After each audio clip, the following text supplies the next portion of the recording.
Assalamualaikum warahmatullahi wabarakatuh. Perkenalkan, saya Rizkia. Saya adalah calon guru penggerak angkatan 6.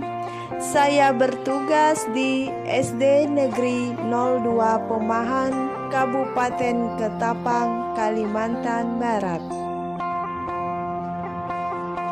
Baiklah, saya akan memaparkan koneksi antar materi, yaitu kesimpulan dan refleksi modul 1.1.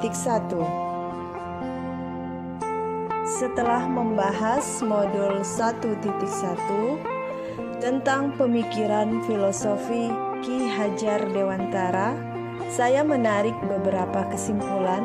Yang pertama, pendidikan bertujuan menuntun segala kodrat yang ada pada anak-anak agar mereka dapat mencapai keselamatan dan kebahagiaan yang setinggi-tingginya, baik sebagai manusia maupun sebagai anggota masyarakat.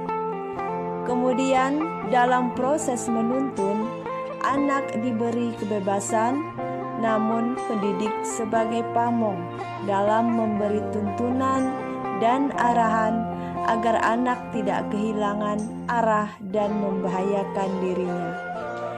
Kemudian ada trilogi pendidikan. Yang pertama, ing ngarsa sung tulodo, artinya guru memberikan contoh yang baik dalam perkataan dan perbuatannya. Kemudian ing madya mangun karso, guru selalu berada di tengah-tengah murid untuk memberikan semangat. Dan yang terakhir, tut wuri handayani, adalah guru memberikan dorongan dan arahan kepada murid. Kemudian, pendidikan anak sejatinya menuntut anak mencapai kekuatan kodratnya, yaitu sesuai dengan kodrat alam dan kodrat zaman. Pendidikan yang berhamba pada anak dengan cara mengajar sepenuh hati dan ikhlas, dengan tidak menuntut anak, karena anak terlahir dengan kodratnya masing-masing sesuai dengan karakter dan potensi yang berbeda. Pada kesempatan kali ini, saya akan merefleksikan diri saya melalui beberapa pertanyaan. Yang pertama, apa yang Anda percaya tentang murid dan pembelajaran di kelas sebelum Anda mempelajari modul 1.1? Yang pertama, saya percaya masih rendahnya komunikasi atau interaksi antara guru dan murid. Yang kedua, hampir semua guru tidak memperhatikan karakteristik peserta didik.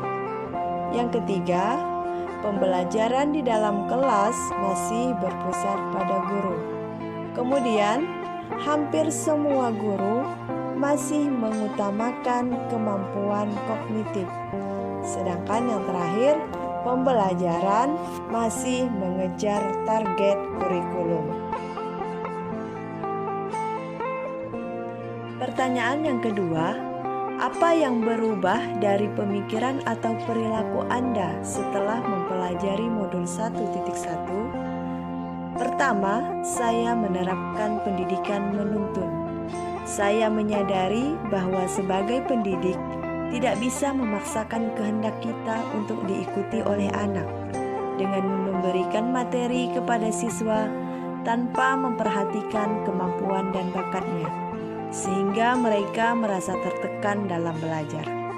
Tugas guru harus bisa menuntun siswa sesuai dengan bakat, minat, dan kemampuannya. Oleh karena itu, saya berusaha untuk menciptakan suasana belajar yang menyenangkan dengan mendesain metode pembelajaran yang sesuai dan menarik. Saya juga harus menjadi pendidik yang menerapkan trilogi pendidikan, yaitu di depan memberi contoh, di tengah memberi semangat, dan di belakang memberi dorongan. Untuk yang kedua, saya menerapkan pendidikan yang merdeka. Pendidikan yang merdeka membuat siswa belajar tanpa beban dan tekanan sesuai dengan karakteristik dan kemampuan anak, dan mereka memiliki gaya belajar yang berbeda-beda. Tugas saya sebagai pendidik adalah mendesain pembelajaran sebaik mungkin. Contohnya, saya membentuk anak belajar bersama dalam kelompoknya, agar anak merasa senang, bersemangat dalam menyampaikan ide kreatifnya. Strategi yang saya lakukan adalah mengidentifikasi karakteristik siswa, mengetahui hambatan dan tingkat perkembangan siswa.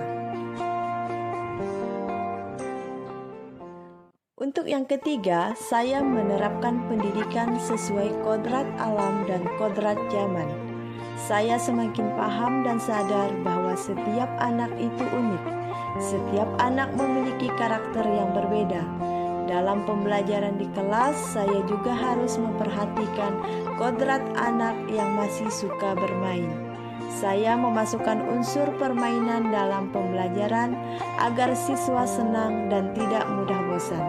Contohnya, saya mengajak anak membuat puzzle hewan ruminansia dan memainkan puzzle tersebut secara berkelompok. Untuk pertanyaan yang ketiga, apa yang dapat segera Anda terapkan lebih baik agar kelas Anda mencerminkan pemikiran Ki Hajar Dewantara? Saya menerapkan tidak lagi menuntut tetapi menuntun.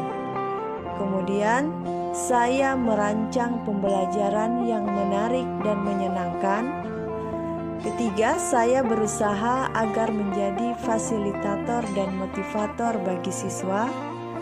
Kemudian saya menerapkan pembelajaran student center learning, di mana siswa menentukan cara belajarnya sendiri.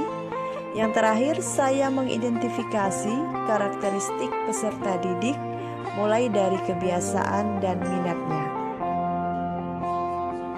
Demikianlah pemaparan materi dari saya, koneksi antar materi, pemikiran filosofi Ki Hajar Dewantara. Sekian dan terima kasih, dan saya akhiri. Wassalamualaikum warahmatullahi wabarakatuh.